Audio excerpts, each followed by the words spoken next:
Okay, we're all back, right? Fantastic.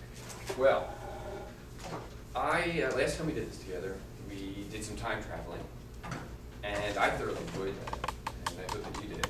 And I'd like to do some more today with a difference. The first difference is I will not fight with any computers. Not that it matters, but number two, I hope that we will be able to look at this particular journey through the lenses that we've crafted, that we have polished within this program, within workforce, particularly learning and performance. And I think that this time travel will be germane to that. So, imagine you're in bed, you're opening your eyes, and you're in pain. You can't feel your left leg at all. Your right leg is just screaming with pain. And as you open your eyes, you see a face. This face is in front of yours. And it's a woman's face. It's looking down at you. And it's talking. And you don't really know what it's saying. You start looking around the room, and you're in a hospital. This is a hospital. And now her words are starting to make sense. Comment allez-vous, monsieur? And you say, well, and you start to remember Jimmy Garrett was your observer. Jimmy, where's Jimmy? You say to this nurse. And she says, Jimmy? Un autre pilote? He was in the plane. Oh, I'm so sorry, monsieur. Il est mort. He's dead. Jimmy's dead. And it just hits you like a sledgehammer. And you remember all of it now. You were flying in your BE-8, experimental airplane. He was in the front, he was the observer, and you were doing the flying in the back. And you heard this crack sound. You turned behind you. Part of the tail started to fall apart. The rudder was falling off the plane. And all of a sudden, the nose just lurched straight down into like a death dive. And the world came so fast, and the tree came so fast, you barely had time to scream, jump. And you remembered you jumped. And now you're here. And Jimmy's dead. And that's just so much, you just pass out. As you come to, you have no idea how long later. You hear two people talking, an orderly, maybe a nurse, things clanking around together. And they're talking in French, but you understand what they're saying. They're saying, the orderly says that the Germans are coming. A day, maybe two. It's all over the newspapers. Everybody knows. And now you're motivated to action. And you shout to them. You say, get me a cab. I need a cab. And they dismiss you and leave. But you need a cab. So you start shouting for an orderly. And finally, one shows up. You say, I need a cab. He takes one look at you and says, Monsieur, you're in no condition to move. You can't move. I need a cab. I need a cab now. Get me a cab. Okay? He comes back a few minutes later. The cab will be waiting for you. You push yourself out of bed. You can't move. Your leg is completely immobile, your left leg, and your right leg is just howling. In your pajamas, you make your way down 3 flights of steps, and you find the cab. This is 1915. A cab in 1915 is a horse and a cart with 4 wheels. You you will yourself into this cart, and you tell the driver, take me to the Channel Coast. That's 150 miles away in your pajamas. He says, I do my best, monsieur. Well, you end up in an aid station, and you finally end up making your way back to London. In the meantime, you find out that, in fact, within an hour of you getting in that cab, the Germans have overrun, and they took no patients as prisoners. They just shot. So you make it back to London, and your wife comes to get you at the hospital. Kitty comes to see you, and she comes to take you home from the hospital. Your leg is going to be lame for the rest of your life, you know that. And she says, she's taking you home, no more of this flying stuff, okay? It's too dangerous. No more, never. So of course, first thing the next morning, you go to the medical examiner at the airport and demand to start flying again immediately. And he looks at you, and you're in bad shape. He says, you know, you need to convalesce some more, you need to recover, go home. Tell you what, come back in 2 weeks. Come see me in 2 weeks. Relax. Flashback just a little further now. 4 years earlier. 4 years earlier, you are graduating from Eton, the best boarding school on the planet. You are destined for Cambridge, but you're a little bit of a smart aleck, and it backfires on you, and you're turned down by Cambridge. And despite the untoward, you are sent back home to the family manor in Southern Ireland, trying to figure out what you're going to do with your life. You're pretty good at music. You like music. You think you have a knack for it, and you think, I'm going to be a musician for a living. But one day you happen to drive by an aerodrome where they're doing this crazy new stuff, this newfangled stuff, and you see an airplane take off. It's a Farman Shorthorn. Imagine an airplane that's basically popsicle sticks, that doesn't even have a lawnmower engine. It's like a weed whacker engine. Taking off, and you see it take off and hang in the air, and you are absolutely in mystical love. This is it. And so you sign up to do flight lessons within a day.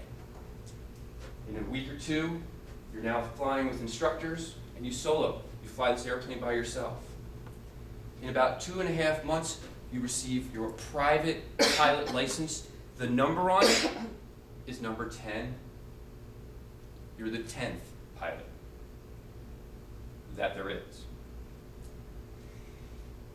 At this stage of the game, there are no certified instructors. There's no official teachers. If you know how to do something, you show other people how to do it. You learned how to do this flying stuff. You got your license. If anybody else wants to learn, you share your passion with them. You tell them, hey, I'll show you how to do it. This is how it's done. And you've got many students now that you've taught. And 1914 rolls around, and England is drawn into war. The war to end all wars, the Great War, World War I. And the higher-ups realize this newfangled flying contraption thing has inestimable value to the military. If for nothing else, to observe the enemy, the troops, where they're moving, how fast they're moving. And of course, you're breveted immediately. Your name is Robert Smith Barrett, and you are breveted. Lieutenant Flying Officer. And off to France you go, and that's what put you in that BE-8 experimental airplane that puts you in the hospital. And so now the 2 weeks is up, and to the minute of 2 weeks, you are in the office with the medical examiner, and he takes one look in your eyes, and he knows you're not leaving that office until he signs you off to fly. And he's right. He says, oh, I'll sign you off for local flying. How about that? Sounds good. That afternoon, you're back in an airplane. You're flying again. First with an instructor, then by yourself. You hear rumors from your friends, actually, that some of the guys are calling you pathetic behind your back. I mean, they're saying, oh man, that guy's so pathetic. And you start thinking about it, and you think to yourself, you know what? You're right.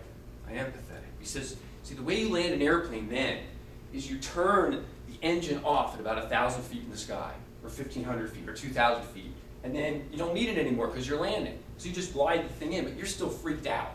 So you leave that engine on until those wheels are on the ground. You want to hear. So you got to fix this, and you decide what you're going to do is you're going to systematically turn off the engine a few feet above the ground, maybe 50 feet above the ground, then 100 feet. You graduate, and now you're up at 1,000 feet, turning it off just like the other guys. And you realize, I'm not afraid to fly. I love this flying. I'm afraid to crash. I'm not afraid to fly. So you're signed off to actually find some reconnaissance missions. Go look for Zeppelins. Go look for submarines. And you bump into an old friend of yours by the name of Ferdy Waldron. Ferdy was an old friend of yours way back when you were learning how to fly. In fact, your pilot license is number 10. His pilot license is number 11. And he tells you, since you left the combat theater, it's changed a lot. Within the month, at the actual month that you were in the hospital and on your way back recovering, the first shots were fired in the air. Originally, the idea was the British pilot would observe, fly around, and look for the troop movements. German pilot doing the same thing. They'd see each other up there, and they'd wave at each other. Hey, see you later. But a German pilot happened to be flying. A British pilot was in the area he wanted to be. He got so mad he pulled a revolver out of his pocket and he shot it vaguely into the air. And the first shot in aviation occurred. But since then, airplanes have turned into flying machine guns that you point and kill with. That's what you're supposed to do with these things. That's what they're supposed to do, and you do it. And Ferdy tells you he has just been assigned to command the 60 Squadron at the Somme, which is a river in France. Directly across the river is flying the Red Baron and the Flying Circus. So, he tells you we've got these Marine bullets. They are experimental. Oh boy, you're excited about that. Experimental killer machine gun flying single wing airplanes. And you say, okay, sounds good. And off you go. And you go to France. And you're doing quite well. When experienced pilots get killed or shot down or taken captive, they're being sent replacements. The first replacement that you meet, who is now going to fly with you and Ferdy on this particular mission, it turns out he has 7 hours of flying experience. He's flown planes for 7 total hours in his whole life, and now he's in combat. This is crazy to you. And in fact, this mission turns into a bad one because your old friend Ferdy, when you're flying next to him, he gets shot down.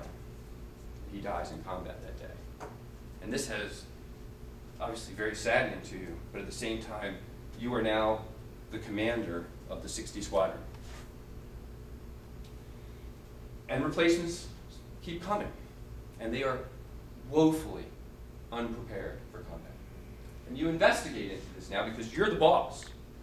You're the one who's got to be sending these people up to get shot down. The average tenure of these new replacements is 7 to 10 days before they're shot down. They're shot down so fast that they are referred to by experienced pilots as Fokker fodder, meaning food for the German planes.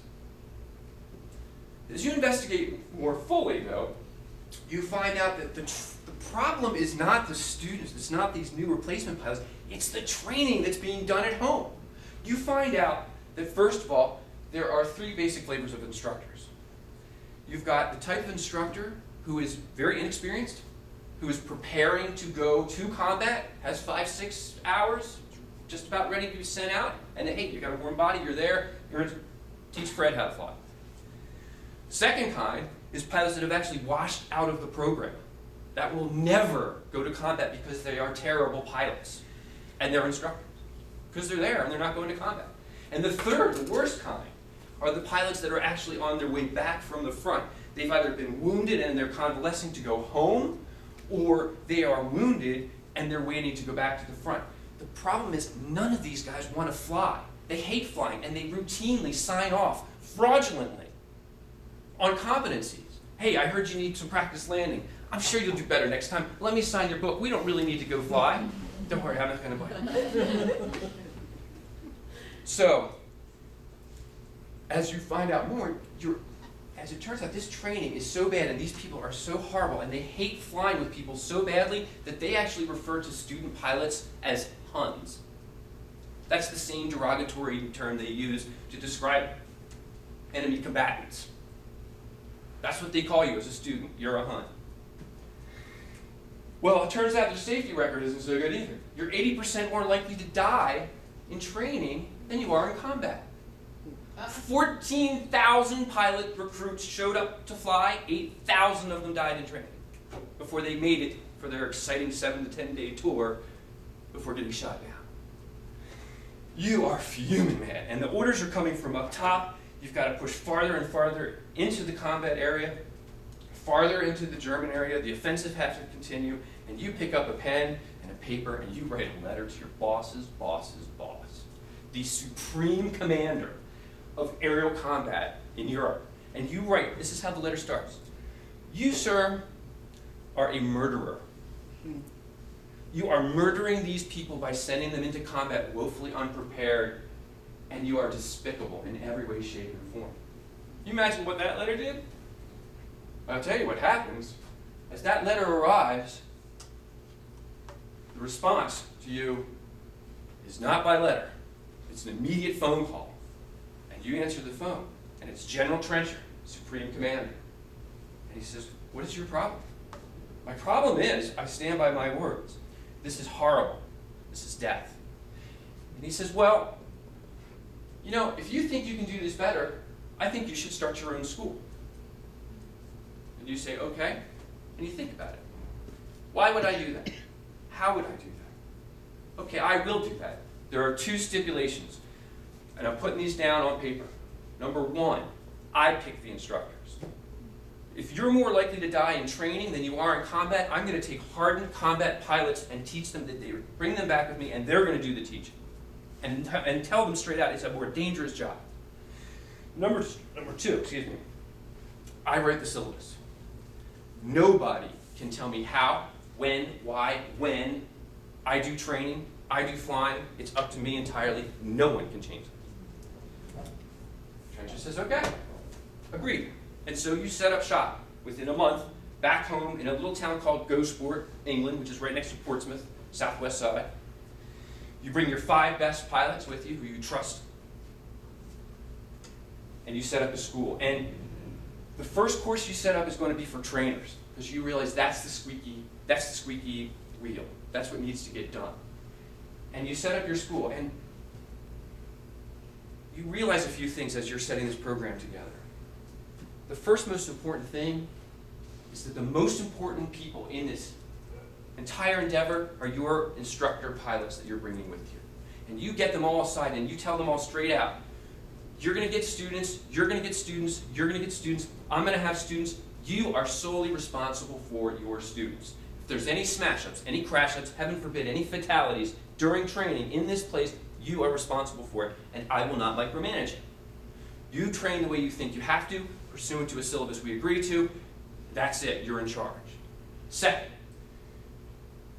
we have to show these students that we love to fly. We do love to fly. The only thing that's going to make me mad and make me want to micromanage is if I see a bunch of you guys standing around the sheds on a perfectly good flying day. Get off the ground and go fly. And we need to get advanced maneuvers into their training early. We've got to teach them to fly upside down, loop the loop, do spins, do crazy aerobatics. We've got to teach them this before they even solo the plane, because you know what? If they're afraid to do anything in this airplane here, they don't stand a chance against the red backer. They are Fokker fodder. So, number 3, you realize that communication is an issue. And at this stage of the game, communication is an issue. The only way an instructor sitting in the back seat can talk to a student in the front seat is by slowing the plane down so slow that there was no sound of wind, and then would turn off the engine. And for the 3 to 5 seconds before the thing fell out of the sky, he'd say, okay, turn left, turn right. And you give him the instructions. In the cases where you needed to give him immediate correction, as an instructor, you generally carried a large plumber's wrench with you that you would hit him on the back of the head if you needed his attention immediately. So this is a bad idea. And you lay out to your instructors and your mechanics, we need a solution, we need one now. And one of your mechanics comes up with a great innovation. He says, hey, you know those things doctors wear, the stethoscopes things? We could use one of those. We could put the earplugs in the ears, and we could put some kind of funnel thing here, and the instructor could say, okay, turn left, John, turn right, and they can hear you the whole time. And this is called the Gosport tube. You invent the Gosport tube. What comes as natural after that, now you can speak with your student as an instructor, and a new thing called patter happens. Patter is when the instructor recites time over and over and over again the instructions for what to do. So, okay, we're rolling onto the runway and we add full power, and as the nose comes off the ground, we expect it to over-rotate, so we put back pressure on the yoke, and et cetera, reciting it over and over again so that eventually they would memorize it like a song, like a musical song, or like a prayer or a poem. Finally, standardization. At this time, typically an aerodrome would have 5 or 6 different kinds of planes that would be completely different. I mean, like one would have an engine in the front, one would have one in the back, one would be turned by weight distribution, one would be turned by wind warping, and a few would have like aileron, completely different planes. that meant an instructor had to learn all these different planes. And if you showed up as a student to fly your plane today, and it was broken, you had to go learn a whole completely new plane. So what he said was, this is what we're going to do. And I should say, what we did, what you did. What we did was we went ahead and we ordered 5 of the same exact plane, an inexpensive airplane called a 506J Avro, and you got the same plane. Now, if the student can't fly with his plane, gets an identical plane. If the mechanics, they can order all parts, the same parts, because they only have one kind of plane, which means they can fix the planes faster, easier, cheaper, and then the instructor only has to learn one plane. Well, your school is profoundly successful. In fact, you're quite famous. Because imagine, if you live in the town of Portsmouth, which was a pretty decent-sized town, and you see these planes doing loop-de-loops and spins and chasing each other all over the place and chasing cars low on the ground, they definitely got recognized. And one particular car, one of your students happens to chase down, happens to have a general in the back seat. And the driver is freaked out because he sees a plane chasing him, and he pulls off and turns over in a ditch. The general is fuming mad, and he calls on the phone, General Trenchard, the murderer, we remember him. You've got to stop this lunacy, he says. This is insane. This is not British. Well, General Trenchard looks at your record now. In 6 months, you've produced 6 aces that have shot down the Red Baron and all of his Josta. Your safety record, you have had 0 fatalities. 0 in 6 months. So you have been profoundly successful. And now, if you will, we can flash back to now. And as we look at this journey, I invite you to ask questions, particularly through the lens of workforce learning and performance. Is this, in fact, aviation learning and performance? And I have some handouts here. If you're so kind, here we go. There's 3 of you here, a couple of you here. And I brought some, if you want to move these down here. I brought just some visual aids because I know I threw out some descriptions of aerial maneuvers that may or may not have been clear to you. So I brought some toys so we can play toys. This was the Red Baron's airplane. This is a tri-wing Fokker. This was the most deadly machine in the sky until about 1918 when it got shot down. This was the Avro. This is actually a SPAD. It's the same exact planform. When I said we slow the plane down in order to talk, this is a 1-seater. The training plane would have had 2. That's the only difference. What that means is by increasing the angle of attack until the plane is in a state like this, so it's basically falling out of the sky, there's no wind going over the wind, so it's real quiet. And if you turn off the engine, you can actually hear each other. It's kind of creepy. Of course, we know what a roll is, right? A roll is like this, an aileron roll. Can you see this? Roll like this. A loop is this way. Ooh, that's an inside loop. And then that's an outside loop. A little crazier. And lastly, a spin is when the plane stalls, and actually we do this training in my flight school. The plane goes like this, upside down, and spins down. So those are those things. I don't know if that makes any more sense to you now that I demonstrated them for you. And the reference that is on that piece of paper there is this book, Pioneer Pilot. It is called The Great Smith-Barrie, who taught the world how to fly. That's what I've got for you, and I'd love to answer any questions that you have.